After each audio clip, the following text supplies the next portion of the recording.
तो आइए student start करते हैं अपनी आज की क्लास, जिसमें हम आगे बढ़ाएंगे क्लास 10th मैथ्स का topic pair of linear equations in two variables. So students, पिछली क्लास में हमने इस चैप्टर की प्रॉपर्टीज अच्छे से समझ ली थी, जो कि 3 प्रॉपर्टीज थी, जिसपे मैंने आपको एग्जांपल्स भी करा दिए थे।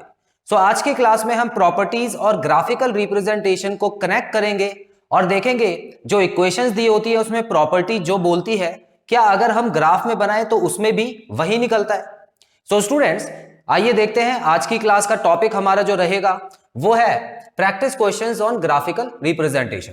सो सबसे पहला क्वेश्चन यहां पर है, आप देख सकते हैं 2 इक्वेशंस है क्वेश्चन में, और इन इक्वेशन को मैं सबसे पहले प्रॉपर्टी से चेक कर लेता हूं कि प्रॉपर्टी के हिसाब से हमारी जो लाइंस होंगी वो किस तरह की बनेंगी, और फिर हम ग्राफ बना के भी देखेंगे क्या वैसी ही लाइंस बन रही है या नहीं बन रही। सो आप देख सकते हैं स्टूडेंट्स, यहां पर a1/a2 अगर मैं करूं तो 5/7 है, b1/b2 मैं करता हूं तो -4/6 है, और c1/c2 -8/9 है ना। ऐसी किया था हमने। अब क्या यहां पर हमको पहले दो बराबर दिख रहे हैं? अब आप देख सकते हैं स्टूडेंट्स, यहां पर तो 5/7 है जो कटेगा नहीं, और -4/6 है, अगर इसको हम छोटा भी कर दें तो -2/3 हो जाएगा स्टूडेंट्स, लेकिन इसके बराबर नहीं आएगा, है ना। तो इसका मतलब क्या हुआ स्टूडेंट्स, पहले दो ही हमको नॉट इक्वल मिल गए, तो तीसरे की तो अभी जरूरत ही नहीं है। और जब भी ऐसी लाइंस होती हैं तो याद रखिएगा स्टूडेंट्स, वो कौन सी होती है? इंटरसेक्टिंग लाइंस होती है, इंटरसेक्टिंग लाइंस, ठीक है। तो इसका मतलब जब हमारा ग्राफ बनेगा उसमें जो दोनों लाइनें होंगी एक दूसरे को ऐसे काटेंगी। अब ऐसे ही नहीं काटेंगी, जरूरी नहीं है, मतलब कहीं ना कहीं एक जगह पे काटेंगे, ठीक है ना। अब हम ग्राफ बनाते हैं और देखते हैं कैसे क्वेश्चन होता है इसमें ग्राफ का। सो ग्राफ बनाने के लिए स्टूडेंट्स मैं पहली वाली इक्वेशन ले रहा हूं सबसे पहले, और इसको लेते समय आपको क्या करना है, जो 8 लिखा हुआ है उसको वहां पे भेज के -8 को वहां पे भेज के 8 कर देना है, ठीक है। ऐसे करेंगे तो ज्यादा आसान पड़ेगा आपको। अब स्टूडेंट्स यहां पर आप देख सकते हैं, जब भी ग्राफ बनाते हैं तो हम क्या करते हैं, एक टेबल बनाते हैं जिसमें हमको 2 पॉइंट्स लिखने होते हैं। तो यहां पे x और y लिख देते हैं, यहां पे पॉइंट नंबर 1 आएगा, यहां पे पॉइंट नंबर 2 आएगा। अब वैल्यू कुछ इस तरह से पुट करनी है कि हमारा आंसर जो आए वो फ्रैक्शन या पॉइंट में ना आए, ठीक है ना, इतना याद रखिएगा। अच्छा, मैं यहां पर देख पा रहा हूं कि अगर मैं x की जगह 0 पुट कर देता हूं स्टूडेंट्स, तो ये तो पूरा 0 हो जाएगा, और -4 वहां जाके डिवाइड होगा, इसका मतलब -2 आ जाएगा। इसका मतलब मैं x की जगह 0 पुट कर देता हूं, ठीक है। तो पहले पॉइंट में मैं क्या करने वाला हूं स्टूडेंट्स, x की जगह मैंने 0 पुट किया, ये हो गया -4y = 8। अब ये क्या हो गया, ये तो पूरा 0 हो गया स्टूडेंट्स, तो बचा क्या, -4y = 8। y को यहाँ पे रख के -4 को डिवाइड में भेजेंगे तो ये कट के हो जाएगा स्टूडेंट्स -2। तो x की वैल्यू 0 होती है तो y आता है -2। एक पॉइंट मिल गया मुझे, 0, -2। अब उसी तरह मैं दूसरा पॉइंट ढूंढने की कोशिश करता हूं स्टूडेंट्स। यहां आप देख सकते हैं, अगर मैं यहां पे 0 लगा दूं तो ये 0 हो जाएगा, लेकिन यहां 8/5 हो जाएगा जो कि पॉइंट में आ जाएगा। तो ऐसे से बचना है आपको। तो क्या कर सकते हैं ऐसे में स्टूडेंट्स, यहां पर अगर मैं 2 पुट कर दूं, देखिए y की जगह अगर मैं 2 पुट कर दूं तो ये 8 हो जाएगा, लेकिन उससे भी नहीं होगा क्योंकि ये 8 वहां पे जाके जब प्लस हो जाएगा तो 16 बन जाएगा, ठीक है। तो कोई ऐसा नंबर हमको सोचना पड़ेगा। 3 पुट कर देते हैं, ठीक है। अब देखिए स्टूडेंट्स, अगर यहाँ पे 3 पुट करूं तो ये 12 हो गया, 12 वहां जाके प्लस होगा तो 20 हो जाएगा, और 20 को 5 से मैं डिवाइड भी कर सकता हूं। तो इसका मतलब मैं y की जगह इस बार 3 पुट कर रहा हूं, ये लीजिए। तो ये 5x - 4 ब्रैकेट में 3 = 8 हो गया स्टूडेंट्स। ये 5x - 12 = 8, 12 वहां जाके प्लस हो जाएगा, सो 5x = 20 हो गया, और 20 और 5 कटने के बाद हो जाता है 4। तो x की वैल्यू आ गई 4। तो स्टूडेंट्स 2 पॉइंट तो मुझे मिल गए, ठीक है। तो मैं क्या कर रहा हूं, ग्राफ मैं बाद में बनाऊंगा, पहले दूसरी इक्वेशन के 2 पॉइंट्स भी निकाल लेता हूं। तो यहां पर आप देख सकते हैं दूसरी इक्वेशन है 7x + 6y = 9। तो मैं किस तरह से पुट करूं, यहां पर जो मेरा आंसर नॉर्मल टर्म्स में आए, फ्रैक्शन में ना आए, उसको तो देखना पड़ेगा। स्टूडेंट्स यहां पे कुछ ऐसे नंबर इकट्ठे हो गए हैं कि अगर हम यहां पे 0 या 1 पुट करें तो हमारा सारे आंसर पॉइंट में ही आ रहे हैं।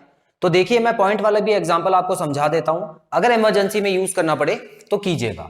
मान लेते हैं स्टूडेंट्स, यहां पर मैं 0 पुट कर रहा हूं x की जगह, तो क्या आएगा स्टूडेंट्स, देख सकते हैं यहां पे 0 हो गया, प्लस 6y = 9 हो गया, ये पूरा 0 हो गया, और यहां पे बचा 6y = 9। अब y = 9/6 मैं करूंगा, 3 से काट दीजिए इसको, तो 3/2 जिसको मैं पॉइंट में 1.5 भी लिख सकता हूं। ठीक है, तो इस बार मैंने इसको पॉइंट में निकाल दिया स्टूडेंट्स। तो 1.5 इसका मतलब x की जगह अगर मैं 0 लगाता हूं तो y आता है 1.5।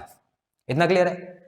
सेकंड पॉइंट में भी देख लेते हैं स्टूडेंट्स। मैं यहां पर इस बार 2 लगा के यहां पर 2 लगा लेता हूं। चलिए, तो ये हो गया, x की जगह मैंने 2 लगाया है इस बार, और plus 6y is equal to 9 हो गया। सो स्टूडेंट्स ये तो 14 हो गया, plus 6y is equal to 9। अब यहां पर 14 वहां जाके जब माइनस होगा स्टूडेंट्स, तो 9 में से 14 जाएगा तो -5 बचेगा। y is equal to -5/6, point में चेंज करेंगे, -0.8 -0.8 आ गया। चलिए ठीक है, मैं इतना ही रोक देता हूं क्योंकि आगे ज्यादा जाने की जरूरत है नहीं। तो यहां पर अगर मैं x की जगह 2 पुट कर रहा हूं स्टूडेंट्स, तो y की वैल्यू आ रही है -0.8। ठीक है, तो फिलहाल मैं आगे बढ़ रहा हूं और ग्राफ बना रहा हूं इसका। बड़े सिंपल तरीके से ग्राफ बनेगा इसका, देखिएगा स्टूडेंट्स। यहां पर मैंने 2 एक्सेस बना दिए हैं, और आपको पता है जो हॉरिजॉन्टल होती है, हॉरिजॉन्टल उसको हम बोलते हैं x एक्सेस, और जो वर्टिकल होती है मतलब खड़ी हुई x होती है उसको हम बोलते हैं y एक्सेस। ठीक है, अब मैं इसमें देखिए पॉइंट्स के हिसाब से यहाँ पे पॉइंट बनाइएगा। यहाँ पर देखिए 0 2, ये सारे पॉइंट्स 5 से ज्यादा नहीं है ना, 5 से ज्यादा नहीं है, तो मुझे उसमें 5 से ज्यादा नहीं बनाना है। 1 2 3 4 5, 1 2 3 4 5, इसी तरह यहां पर भी 5 ही बनाना, 1 2 3 4 5। ठीक है, नंबर दे देते हैं 1 2 3 4 5, यहां पे नेगेटिव 3 4 -5, 1 2 3 4 5, -1 -2 -3 -4 -5। ठीक है, अब चलिए प्लॉट करते हैं स्टूडेंट्स पॉइंट। यहां पर सबसे पहला पॉइंट जो है वो है 0.0, -2। ठीक है, तो स्टूडेंट्स आपको पता है 0, -2 अगर होता है तो सीधा हम यहां पे जाएंगे। देखिए y एक्सिस पे -2। ठीक है, तो ये होता है 0, -2। ये हमने 9th क्लास में सीखा हुआ है। 4, 3 अगर हम देखें तो 4, 3 क्या होगा स्टूडेंट्स, यहाँ पे 4 आ गया और यहाँ पे 3 आ गया, तो ये लीजिए यहाँ पर आपको 4, 3 मिलेगा। ठीक है, अब देखिए यहाँ पे मैं इसकी लाइन बनाने वाला हूं, और देखते हैं कि जो दूसरी लाइन होगी स्टूडेंट्स वो क्या इसको क्रॉस करेगी या नहीं करेगी। ठीक है, क्योंकि क्वेश्चन में हमने जब पहले चेक किया था प्रॉपर्टी से, उसमें तो कहा था कि क्रॉस करेगी। ठीक है, चलिए अब मैं दूसरे लगा देता हूं। देखिए 0, 1.5, तो 0, 1.5 कहां आएगा स्टूडेंट्स, यहां पे आएगा। देखिए 0, 1.5 1 और 2 के बीच में आता है हमेशा। ठीक है, तो अब यहां पे मैं लिख देता हूं 0, 1.5, और यहां पे क्या लिखा है स्टूडेंट्स दूसरा 2, -0.8। ठीक है, तो 2, -0.8, देखिए 0 और -1 के बीच में आएगा, इन दोनों के बीच में आएगा 0, -0.8। ठीक है ना, तो ये वाला पॉइंट यहां पे आएगा स्टूडेंट्स, तो यहां पे मैं लिख सकता हूं 2, -0.8। ठीक है, अब देखिए स्टूडेंट्स यहां पर इन दोनों पॉइंट को ज्वाइन जब आप करेंगे तो आप देख रहे हैं कि साफ साफ ये दोनों लाइन एक दूसरे को काटते हुए निकल रही है। क्या ये बात ठीक है? अब स्टूडेंट्स यहां पे एक काम और करना है आपको, एक तो स्केल्स तो लिखनी ही है। स्केल में आप x axis and y axis में 1 centimetre is equal to 1 unit लिख सकते हैं। ठीक है, और आपको ये चीज याद रखनी है कि जो भी आप लाइन बनाए स्टूडेंट्स उस पे उसकी इक्वेशन जरूर लिखें। ठीक है, अब जैसे कि यहाँ पे ये वाली लाइन थी, ये वाली लाइन किससे आई थी, इससे आई थी, तो ये जो इक्वेशन है आप इस तरह से लिखिएगा, तो आपके नंबर जो है वो पूरे के पूरे आएंगे एग्जाम में, कोई भी नंबर कटेगा नहीं। ठीक है, और दूसरी इक्वेशन को आप इस तरह से लिखिएगा 7x + 6y is equal to 9, या -9 इज इक्वल टू 0 लिखिएगा, -9 इज इक्वल टू 0। ठीक है स्टूडेंट्स, तो इसका मतलब जो प्रॉपर्टी है बिल्कुल काम आई। तो स्क्रीनशॉट ले लीजिए, उसके बाद सेकंड प्रॉपर्टी करते हैं।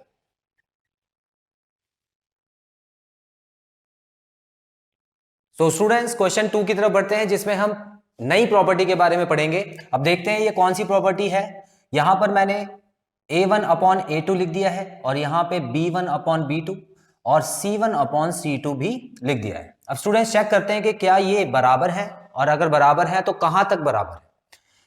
सबसे पहले अगर मैं यहां देखूं स्टूडेंट्स 1/2 है, इसको भी काट के मैं 1/2 लिख सकता हूं। इसका मतलब पहले दो तो बराबर है, और अगर मैं इसको काटूं स्टूडेंट्स यहां पर भी देख सकते हैं 1/2 है, तो इसका मतलब सभी बराबर है स्टूडेंट्स। तो कौन सी प्रॉपर्टी यहां पे यूज होगी, यहां पे यूज होगी कोइंसिडेंट। याद रखना कोइंसिडेंट यूज होगी यहां पे, जब दोनों सभी चीजें बराबर हैं। और आप देख सकते हैं स्टूडेंट्स पहली लाइन में जितने भी नंबर लिखे हैं उसके डबल हैं दूसरी वाली लाइन के नंबर, तो ऐसा कभी भी आप इक्वेशन दोनों देख लें तो हमेशा याद रखिएगा वो लाइन एक दूसरे के बिल्कुल ऊपर ही बनेंगी, क्योंकि वो एक ही लाइन के अलग अलग पॉइंट्स दिए हुए आपको। अब देखते हैं ये प्रूफ कैसे होगा स्टूडेंट्स। तो सबसे पहले मैं पहली इक्वेशन लेने वाला हूं 2x + 3y = 6, और इसको मैं बॉक्स बना के करूंगा हमेशा की तरह। तो स्टूडेंट्स यहां पर दो हमारे जो पॉइंट्स हैं वो निकलेंगे, x और y। अब मैं क्या पुट कर सकता हूं, यहां आप देख सकते हैं स्टूडेंट्स, अगर यहां पे 0 पुट करता हूं तो ये यहां जाके डिवाइड होगा, ठीक है। अब देखिए पूरा सॉल्व तो आप कर लेना, मैं ओरली कर देता हूं इसको। तो यहां पे अगर मैं 0 पुट कर दूं तो ये हो जाएगा पूरा 0, और 3 वहां जाके डिवाइड हो जाएगा तो 2 हो जाएगा। तो x की जगह 0 पुट करेंगे तो y आएगा 2। अब स्टूडेंट्स यहां पे अगर मैं इसको 0 पुट कर दूं तो ये पूरा 0 हो जाएगा, 2 वहां जाके डिवाइड होगा तो 3 आ जाएगा। इसका मतलब y की जगह अगर मैं 0 पुट करता हूं तो x की वैल्यू आती है 3, ठीक है। तो आप इस तरह से पूरा करके देखिएगा। अब स्टूडेंट्स इसकी अगर मैं लाइन बनाऊं तो लाइन किस तरह से बनेगी, देखिए 0,2, इसका मतलब 0,2 यहां पे आएगा, ठीक है, ये हो गया 0,2। दूसरा पॉइंट 3,0, तो दूसरा पॉइंट आ गया 3,0 यहां पे स्टूडेंट्स। तो यहां पर मुझे दिख रहा है कि इन दोनों को अगर मैं जोड़ के एक लाइन बनाऊं तो कुछ इस तरह की बनेगी। यहां पर आप इक्वेशन का नाम भी लिखेंगे जो भी इस लाइन को बनाने में मदद हुई है। तो अब देखिए स्टूडेंट्स दूसरा देखते हैं, दूसरी वाली इक्वेशन जो है यहां पर 4x + 6y = 12। अब यहां पे भी मैं 2 पॉइंट्स निकालता हूं। अब बिल्कुल उसी तरह अगर मैं देखिए यहां पर 0 पुट करता हूं, x और y यहां पे लिखिए, यहां पे अगर मैं 0 पुट करता हूं तो 6 वहां जाके डिवाइड हो जाएगा और 2 आ जाएगा। देखिए 0,2 आ गया, आगे नहीं आ गया, यही वाला पॉइंट नहीं आ गया। दूसरा देखिए अगर यहां पे मैं 0 पुट करता हूं तो ये पूरा 0 हो जाएगा, 4 वहां जाके डिवाइड होगा तो 3 हो जाएगा स्टूडेंट्स। तो दूसरा आ जाएगा 3,0। तो क्या ये दोनों पॉइंट्स बराबर नहीं है स्टूडेंट्स? तो दूसरी वाली जो इक्वेशन है, जो इक्वेशन 1 थी उससे जो लाइन बनी है और इक्वेशन 2 से जो लाइन बनी है वो तो बिल्कुल एक दूसरे के ऊपर ही बन जाएगी। तो इसीलिए बोला जाता है स्टूडेंट्स इसको कोइंसिडेंट लाइन। अब आपको समझ आया होगा, ठीक है। तो जब भी कोइंसिडेंट लाइन हो, अब हालांकि आप कहेंगे सर आपने बिल्कुल वही चीज पुट कर दी, चलिए ठीक है, मान लेते हैं कि मैं एक और पॉइंट बनाता हूं, ठीक है। चलिए आपका डाउट क्लियर करने के लिए एक और पॉइंट बना देता हूं। यहां पे मान लेता हूं मैं 1 पुट कर देता हूं। क्या पुट कर रहा हूं स्टूडेंट्स, यहां पे 1 कर रहा हूं, या आप यहां पे भी पुट कर दीजिए, कोई दिक्कत नहीं है। चलिए y में ही 1 पुट करते हैं, ये लीजिए y में 1 हो गया। अब यहां 1 हुआ तो ये 6 हो गया, 6 वहां जाके जब माइनस होगा तो ये 6 हो जाएगा, ठीक है।